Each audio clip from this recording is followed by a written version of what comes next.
chemical property of alcohol.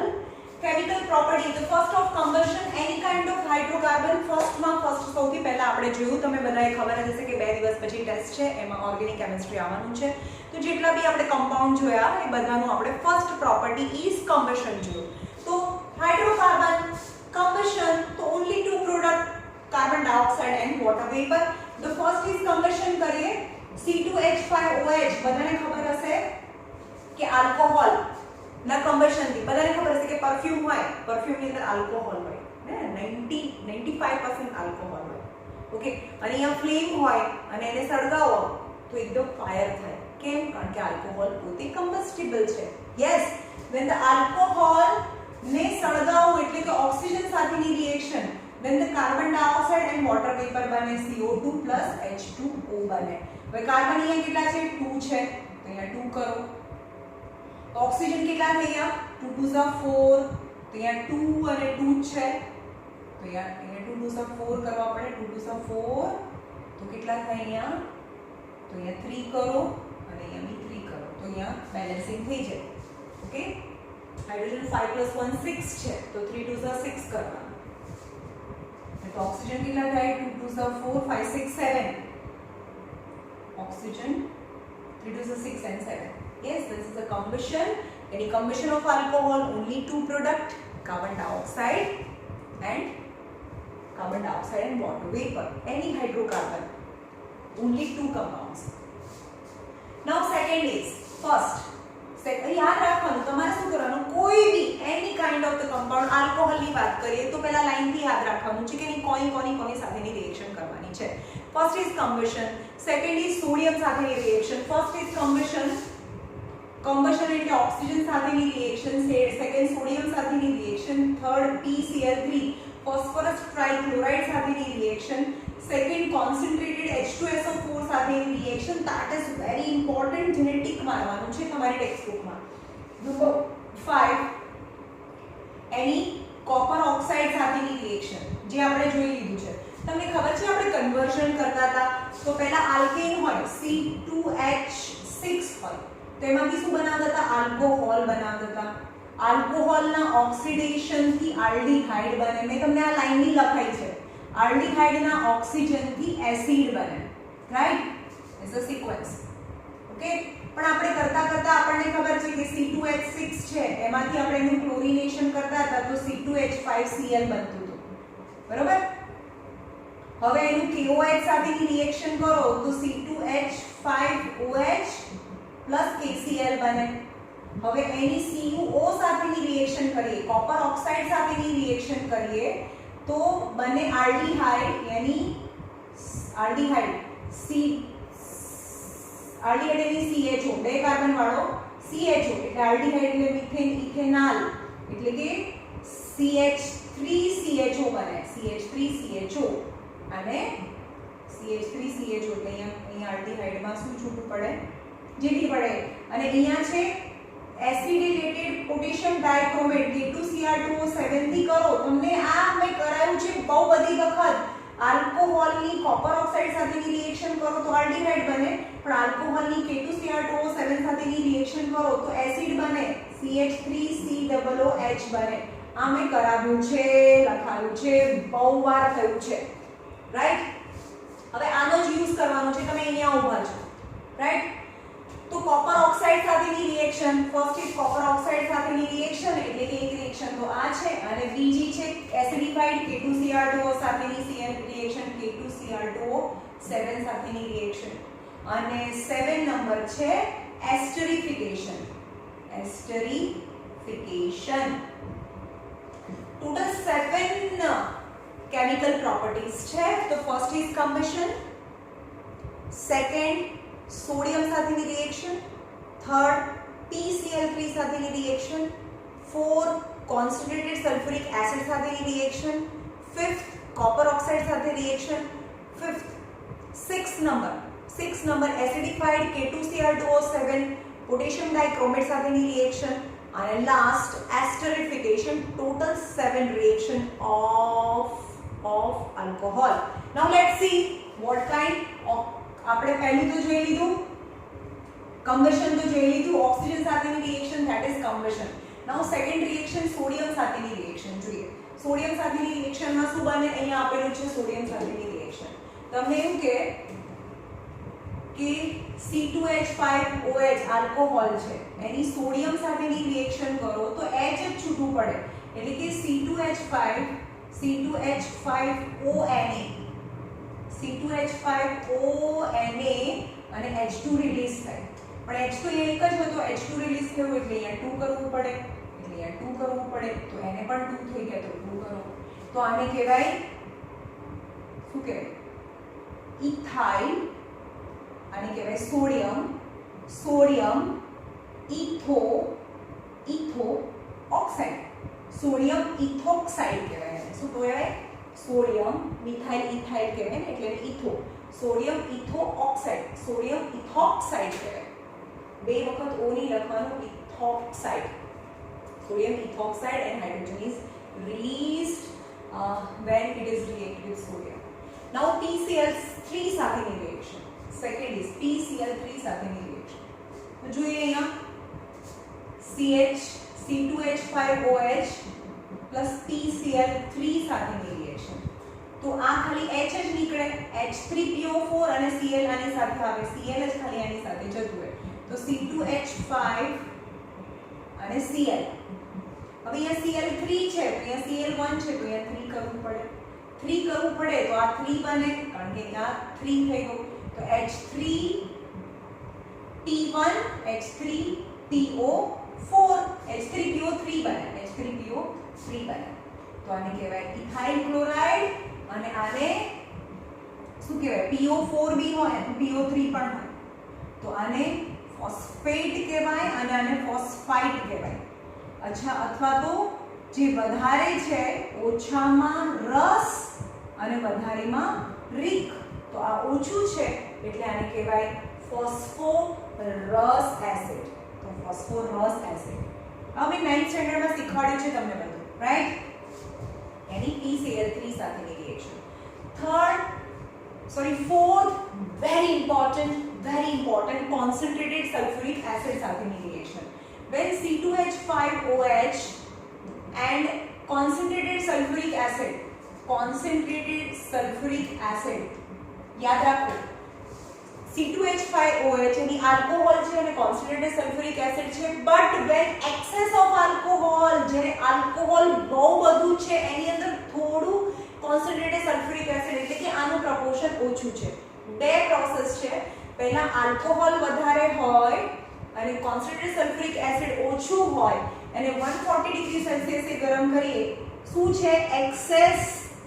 Access alcohol હોય તો એનું બને C2H5, અહીંયા O સુધી જવાનું છે અને 2 ટાઈમ કરો, 2 મલ્ટીપ્લાય કરો તો C2H5O C2H5. ચલો C2H5O C2H5 એટલે કે આ O એક જ વખત યુઝ થયો એટલે એક વખત બાકી, હાઇડ્રોજન બે વખત બાકી, યાની H2O is released. તો આને શું કહેવાય? ઇથાઇલ અને O છે એટલે ઇથર, એટલે કે એને કહેવાય ડાઈ ઇથાઇલ ઇથર બને, ડાઈ ઇથાઇલ ઇથર એટલે ડાઈ ઇથાઇલ ઇથર અને વોટર. બટ ક્યારે when excess of alcohol હોય ત્યારે. હવે એનાથી ઊંધું આલ્કોહોલ એક્સેસ નથી, આ બંનેનું મિક્સચર છે, concentrated sulfuric acid અને આલ્કોહોલ બંનેનું મિક્સચર છે.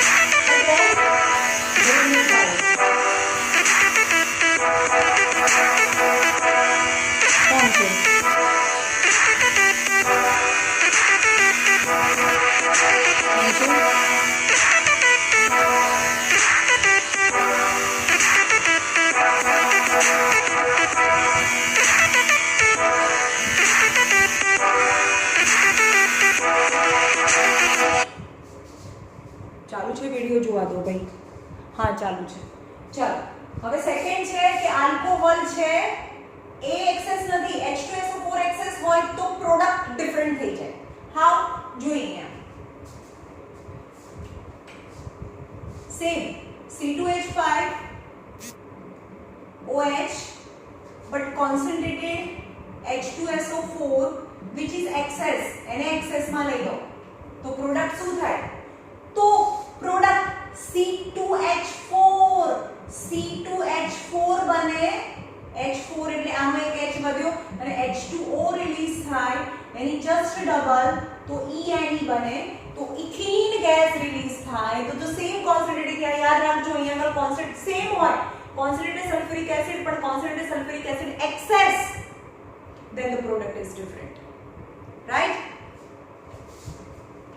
ચલો concentrated sulfuric acid થઈ ગયું. હવે છે copper oxide સાથેની reaction.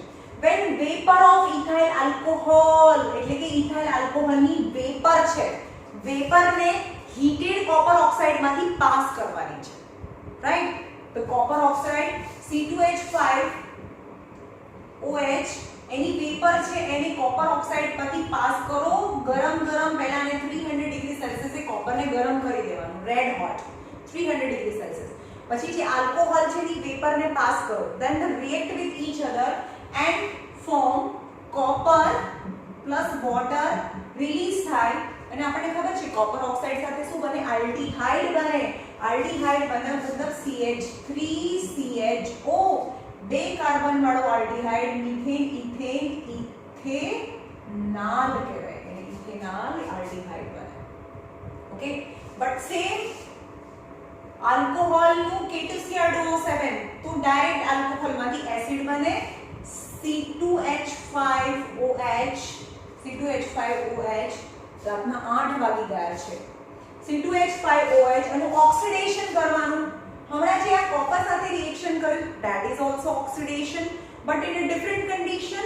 Then the aldehyde is formed, but another different condition in acidified K2Cr2O7 ની presence માં કરો તો એમાંથી એસિડ બને. એની 2 time oxygen and K2Cr2O7 and form CH3COOH and H2O release type, right? Now the last is esterification is very important. What is ester? Ester કોને કહેવાય? Sweet fruity smelling substance, જેને આપણે એસેન્સ કહીએ છીએ. આપણે કેક બનાવીએ તો આપણે એમથી કહીએ કે ચોકલેટનું essence, flavour, vanilla flavour, chocolate flavour, mango flavour. આપણે મેંગો ફ્લેવરનો આઈસ્ક્રીમ નાખીએ તો મેંગોનો તો એક પીસ બી ના નાખ્યું હોય તો બી તમને મેંગોનો સ્મેલ આવે. So that is all about ester, right? It is also used for the adulteration also, મિલાવટ કરવા માટે પણ યુઝ થાય. જેમ કે જે પ્યોર ઘી છે એની સ્મેલ અલગ હોય, બરાબર, પણ જે ઇમ્પ્યોર ઘી છે, ડાલડા ઘી છે, જેને આપણે વનસ્પતિ ઘી કહીએ, એની અંદર થોડા ડ્રોપ્સ એવા એસેન્સના નાખી દો તો તમને એ જે પ્યોર ઘી છે એની સ્મેલ આવે, રાઈટ? એવી રીતે ઇલાયચી, કોઈ પણની અંદર ઇલાયચી નાખી બી ના હોય પણ એનું એસેન્સ નાખ્યું હોય તો એની સ્મેલ આવે. In short, all smelling substances are not a perfume. પરફ્યુમની વાત નથી કરતી, એ તો તમને ફ્રેગ્રન્સમાંથી બને, ફ્લાવર્સમાંથી બને, પણ આ કેમિકલી બને. તો કેવી રીતે બને? આલ્કોહોલ અને એસિડ, આલ્કોહોલ બનાવો, C2H5OH એ આલ્કોહોલ છે, ઓકે, અને એસિડ એટલે CH3COOH એ એસિડ છે, એસિડિક એસિડ. અને આને કહેવાય ઇથેનોલ. ઇથેનોલ અને એસિડિક એસિડ વચ્ચે રિએક્શન થઈને શું બને? CH3COO. આ લેવાનું, CH3COO, C2H5 plus H2O. કાને શું કહેવાય? આટલાને તો એસિટેટ કહેવાય, તમને ખબર હશે, CH3COO એસિટેટ, અને આને કહેવાય ઇથાઇલ, તો એને ઇથાઇલ એસિટેટ કહેવાય, ઇથાઇલ એસિટેટ, or એને એસ્ટર પણ કહેવાય. COO એટલે એસ્ટર, and this reaction is known as a esterification reaction, right?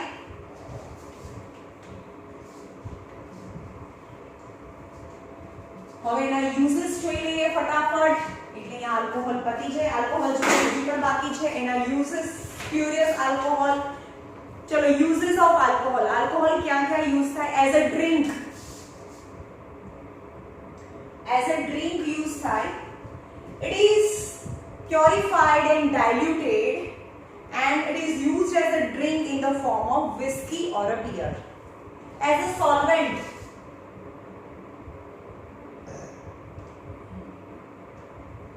it is good solvent for gums and resins. Gums હોય ને કોઈ પણ ગુંદર છે, લીમડાનું ગુંદર છે, એની ઉપર પાછળ ગમ આવે, આલ્કોહોલ ના નાખી દો, પાણીમાં નાખી તો પણ ઓગળી જાય. સમજમાં આવે છે? ગમ છે એને પાણીમાં નાખી દો, ફેવિકોલ ને પાણીમાં નાખો તો ઓગળી જાય. એવી રીતે ગમ છે, ગમ એટલે ગુંદર, અથવા રેઝિન્સ, રેઝિન્સ એટલે રેસા, જેમ કે some plants contain resins, then they are જે resins છે એની વચ્ચે જે ગમ હોય તો alcohol is a substance which is easily dissolve the gums and resins, so is a solvent use થાય. In a manufacture of organic chemicals બનાવવા માટે use થાય. ઓર્ગેનિક કેમિકલ્સ આપણે જોયું કયા કયા ઓર્ગેનિક કેમિકલ્સ બનાવવા માટે યુઝ થાય. આલ્કોહોલ માંથી આલ્ડીહાઇડ બને, આલ્કોહોલ માંથી એસિડ બને. It is used in the manufacture of acetaldehyde, એટલે કે આલ્ડીહાઇડ બને, CH3CHO, acetaldehyde, અથવા તો ઇથેનાલ, એસિટાલ્ડીહાઇડ ને ઇથેનાલ કહેવાય. और एसिटिक एसिड, अच्छा acetic acid, second acetic acid बने CH3COOH. और chloroform CCl4, chloroform. Diethyl ether, क्या बोल, हाँ तो diethyl ether. And vinegar, vinegar ने एसिटिक एसिड ने विनेगर कहेवाय, तो एसिटिक एसिड को और विनेगर को it is used in a manufacture of a synthetic product. synthetic product બનાવવા માટે, જેમ કે પરફ્યુમ બનાવવા માટે પરફ્યુમ નું જે સોલ્વેન્ટ હોય એ આલ્કોહોલ હોય. it is a manufacture of a synthetic rubber, paints, varnishing, perfume and antiseptic બનાવવા માટે યુઝ થાય. ઓકે, ચલો અહીંયા રાખીએ.